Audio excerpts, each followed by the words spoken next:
Have you ever heard of the Roswell of Brazil?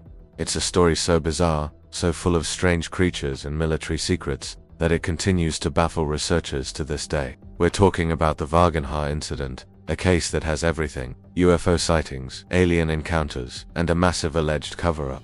So, buckle up, because we're diving deep into one of the most compelling UFO mysteries of all time. Our story begins on January 20th, 1996, in the small city of Varginha, Minas Gerais, Brazil. The day started with a strange report from a local couple. They were working on their farm early in the morning when they saw something unbelievable in the sky. It was a large cigar-shaped object, about the size of a school bus, hovering silently and emitting a low humming sound. It seemed to be in distress, trailing smoke as it slowly descended.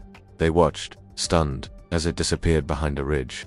This was just the beginning. A few hours later, the city's fire department received a call about a strange animal spotted in the Jardim Anda neighborhood. But this was no ordinary animal. 3 young women, sisters Liliane and Valkyria Fatima Silva, and their friend Katia Andrade Xavier, were walking home when they encountered something that would change their lives forever. Huddled against a wall was a creature unlike anything they had ever seen. They described it as being about 4 to 5 feet tall with thin, brown, oily skin. It had a large head with huge, red, non-blinking eyes. There were 3 small horns or bumps on its head, and it had a very small mouth and nose. The creature seemed weak and scared, and it emitted a strange, buzzing sound. Terrified, the girls ran for their lives. Their story, however, was not an isolated one. Soon, reports started flooding in from all over. The military and firefighters were seen swarming the area, cordoning off entire sections of the city. Witnesses reported seeing soldiers capturing at least 1, possibly 2, of these creatures. One was allegedly captured near where the girls had seen it. Another was reportedly found lying on a road and was taken by the authorities. The military presence was overwhelming.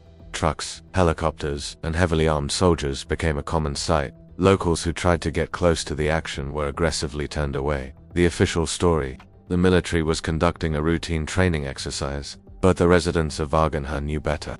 They saw soldiers carrying large heavy bags and operating under a veil of extreme secrecy. What were they hiding? The captured creatures were said to have been taken to a local hospital first, then transferred to the Humanitas hospital for further examination. Hospital staff later spoke off the record about a bizarre, foul-smelling creature being brought into the emergency room under heavy military guard. They were told to clear the corridors and ask no questions. The entire floor was sealed off. Doctors and nurses who encountered the creature were later sworn to secrecy, with some reportedly being offered bribes or facing intimidation to stay silent. From there, the trail gets even murkier. The creatures were supposedly transported to a larger military base, and eventually to the University of Campinas, a facility renowned for its advanced medical research. The lead researcher who allegedly examined the creature's body, Dr. Fortunato Baden Palhares, later gave conflicting statements, fueling the conspiracy theories. Tragically, the story takes a dark turn. A 23-year-old military police officer named Marco Eli Cherez was one of the first responders involved in the capture. According to his family, he handled one of the creatures with his bare hands. Shortly after the incident, he developed a mysterious, aggressive infection. His health deteriorated rapidly, and despite doctors' best efforts, he passed away in a matter of weeks. The official cause of death was listed as an infection, but his family believes he was silenced or that his death was a direct result of contact with the extraterrestrial being. They claimed the military pressured them to keep quiet and never revealed the true nature of his illness. So what really happened in Varginha? The Brazilian government and military have consistently denied everything. They claim the UFO was just weather phenomena, and the creature seen by the 3 girls was actually a local mentally handicapped man known as Medinho, who was often seen squatting by the road. But this explanation falls flat for many.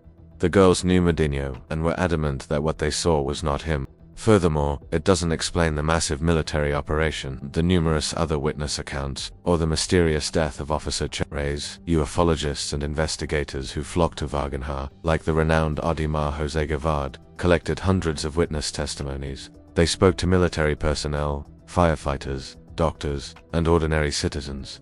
The consistency in their stories is striking. From the description of the UFO to the appearance of the creature, the details line up. Many of these witnesses have faced ridicule and threats, but have stuck to their stories for over 2 decades.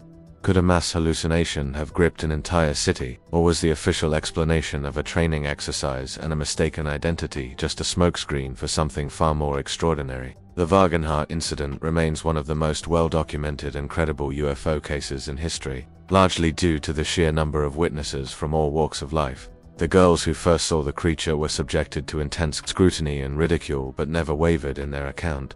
Their fear was real, their description detailed and consistent. They had nothing to gain from fabricating such a wild story, and in fact, it brought them a great deal of unwanted attention and stress.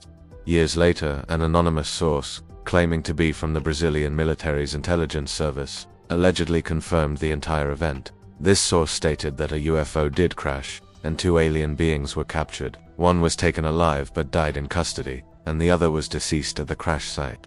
The bodies were studied, and the entire operation was classified at the highest level, with information shared with the United States government.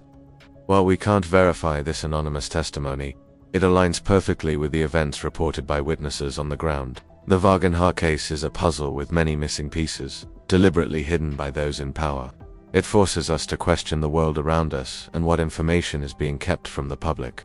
Was this a genuine first contact event, a close encounter of the most profound kind, that was quickly and ruthlessly covered up? The evidence, though circumstantial, is incredibly compelling. What do you think? Was it a combination of misidentification and mass hysteria, or did the Brazilian military capture an alien being on that fateful day in 1996? The story of Varginha isn't just a UFO legend, it's a testament to the courage of ordinary people who dared to speak out about something extraordinary they witnessed. Despite the risks, it reminds us that sometimes, the truth really is out there, and it might be stranger than we can possibly imagine.